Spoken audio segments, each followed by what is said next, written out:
On screen image है और जैसे इंसान आप हकीकत में है, रियलिटी में है, उसमें ज़मीन आसमान का फ़र्क है। कम से कम मैं तो कसम खा के ये बात बोल सकती हूँ, है ना इमरान? या बट जनरली किसी ने इस तरह का सवाल पूछा नहीं, ना ही कोई बड़ी ऐसी कंट्रोवर्सी हुई अब तक, थैंकफुली। और जब भी कुछ ऐसी छोटी मोटी बात होती है, like to clear the air.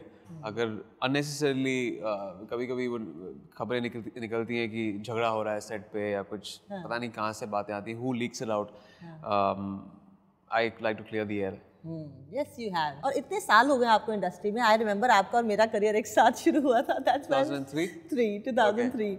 और एक अच्छा ग्राफ रहा है, कभी ऊपर कभी नीचे। एक वक्त था जब आप जिस फिल्म में होते थे वो इट वाज लाइक जिस चीज़ को हाथ लगा दो वो छोटा हो जाए, एंड एक एक्टर के जैसे ग्राफ आते हैं।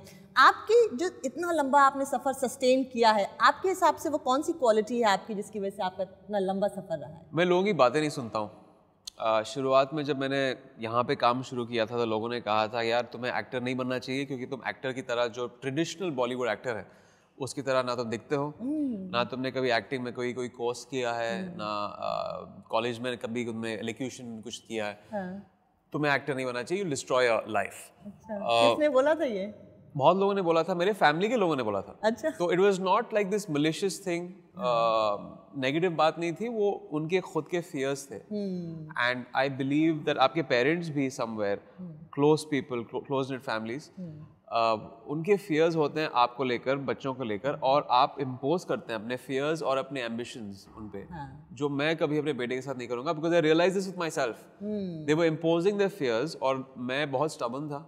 I wanted to prove them wrong. I wanted to prove everyone else wrong. I knew I could do it.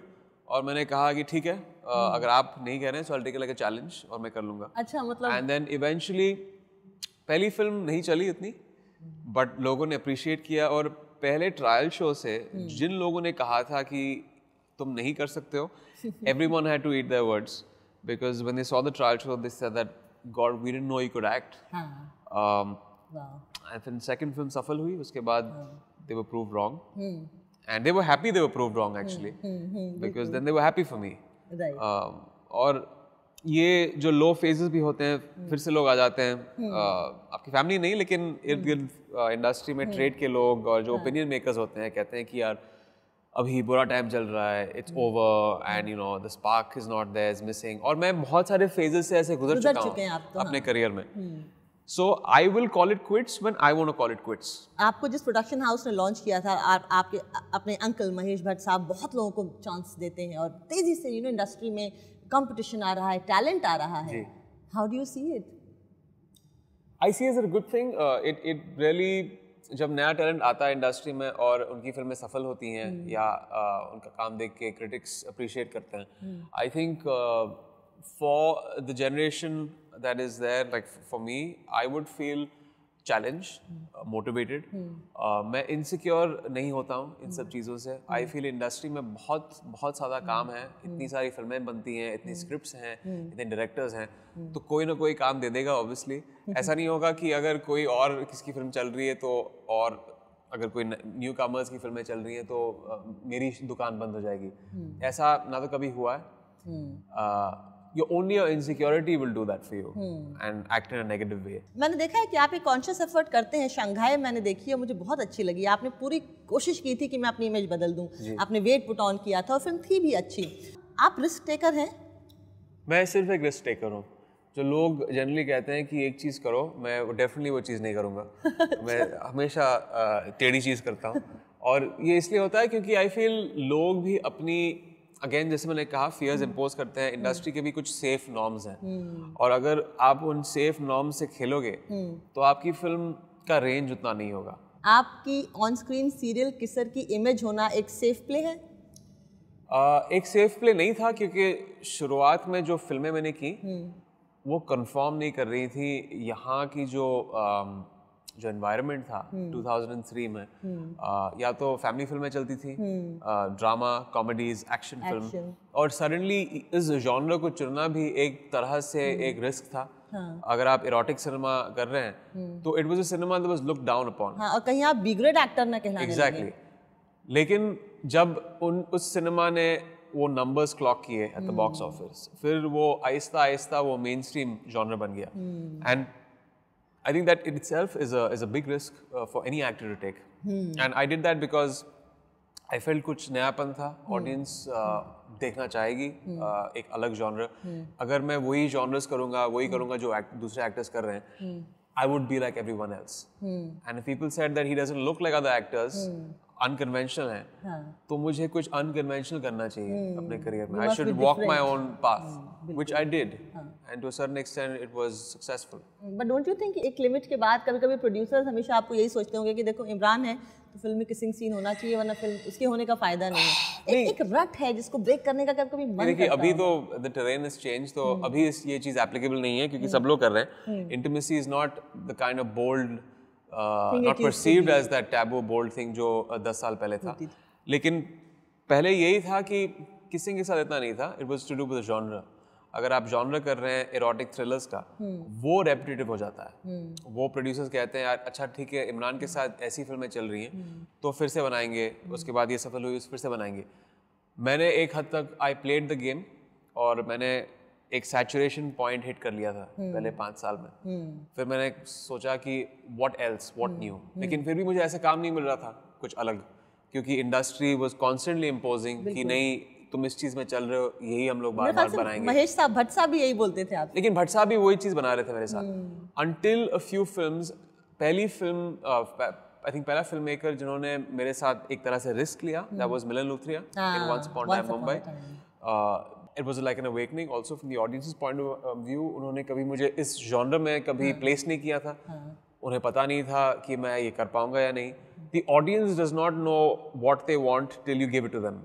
So eventually in Once More Time they saw it. फिर उसके बाद आहिस्ता आहिस्ता मुझे अलग अलग फिल्में मिली. Dirty Picture, Shanghai, जन्नत 2 भी एक अलग किस्म की फिल्म थी. हाल के सालों में एक परेशानी का सबब आपके लिए रहा आपके बेटे की तबीयत खराब होना, एक टर्मिनल डिजीज का डिटेक्शन होना, और आपने बहुत जिम्मेदारी से उसको निभाया. आप मतलब कनाडा में जाके रहते थे महीनों और आप उसके साथ रहे.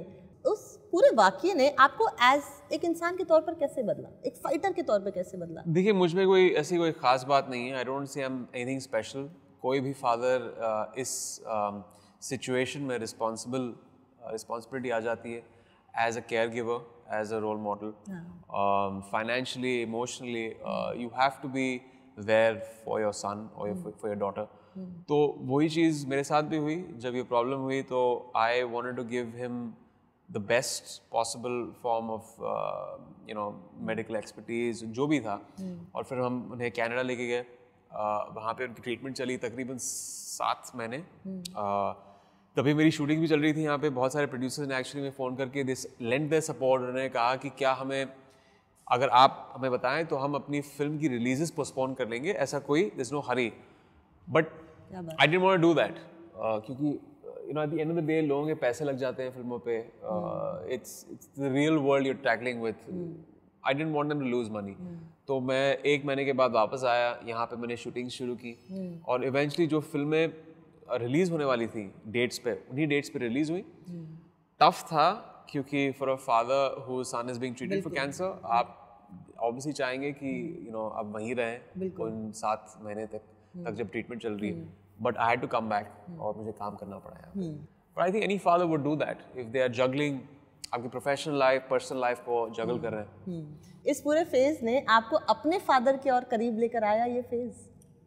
Definitely. I think as a whole आपकी पूरी फैमिली यूनिट करीब आती है. You draw inspiration from each other. मेरी वाइफ भी बहुत स्ट्रांग थी क्योंकि वो कनाडा में थी जब ट्रीटमेंट चल रहा था. तो वो वहाँ पे 5-6 महीने तक आयान के साथ थी. My father was very I was inspired by his will. जब वो इस उम्र में भी वो हॉस्पिटल्स में भाग रहे थे, यहाँ पे जब ट्रीटमेंट चल रही थी, he was always there as support. And everyone else, my mother, everyone else in the family. Tell me if I am wrong, Vikram Bhatt से आपका एसोसिएशन शायद 14 से 15 साल का है. Working relationship? जी. Relationships are for keeps for you? Well, 14 years back, जब उन्होंने पहली फिल्म मेरे लिए बनाई थी फुटपाथ, उससे पहले एक्चुअली मैं उनका असिस्टेंट डायरेक्टर रहा था. Not many people know, लेकिन एक टेलीविजन सीरियल तभी था धुंध, which पूजा was producing, और तभी मैंने एज एन असिस्टेंट डायरेक्टर काम शुरू किया था. I had just passed out of my commerce college degree, and मैंने कभी सोचा भी नहीं था कि I'll get into the industry, but those were my first few baby steps, and then राज 1 बनी और उसी दौरान स्क्रिप्ट लिखी गई फॉर फुटपाथ जो विक्रम ने 1 साल के बाद डायरेक्ट की, and I acted in it.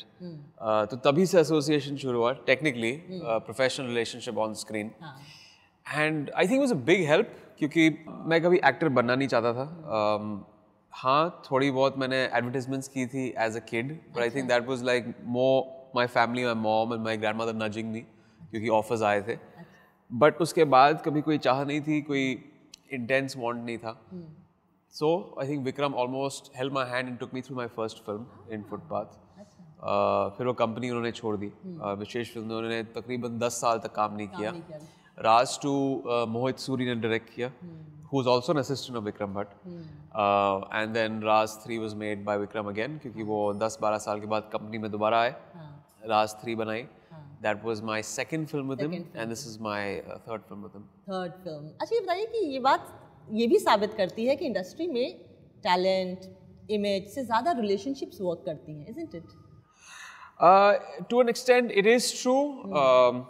It's a combination of a lot of things. अगर आप talented नहीं हैं, अगर आप में वो पर्सोना नहीं है as an actor, as a star, तो रिलेशनशिप्स भी काम नहीं कर सकती हैं। हमने देखा है कि बहुत सारे एक्टर्स हैं, उनके नेव्यूज, बेटे बेटियां, अगर ऑडियंस आपको एंडोर्स नहीं करती है तो आपकी फिल्म अगर चलेगी नहीं, तो आपका काम यहाँ नहीं चलेगा बॉलीवुड में। मेरी एक रियलाइजेशन थी जब भट्ट साहब ने मुझे पहली बार कहा था ऑफिस में कि हम तुम्हें आउटलेट तो दे देंगे फिल्म इंडस्ट्री में, लेकिन अगर तुम्हारी फिल्म नहीं चली, अगर तुम अच्छे एक्टर नहीं हो, तो we can help you as a family also. But at the same time, हाँ, कंफर्ट लेवल इम्पॉर्टेंट है, रिलेशनशिप्स इम्पॉर्टेंट है। यहाँ पे हिट और फ्लॉप से ज़्यादा मायने रखते हैं, एटलीस्ट इन माई लाइफ, जो जिन लोगों के साथ मैंने काम किया है। हाँ, मैंने कुछ अनसक्सेसफुल फिल्में भी दी हैं कुछ लोगों के साथ, लेकिन अगर इक्वेशन अच्छा है, वी बाउंस बैक टुगेदर और कहते हैं चलो ये नहीं चली, तो अगर रैपो अच्छा है, function on the same frequency, दूसरी फिल्म बना लेंगे, वो सफल हो जाएगी। वो नहीं होगी तो तीसरी बना लेंगे। तो वो आई थिंक कमराडरी और रिलेशनशिप भी बहुत इम्पोर्टेंट है।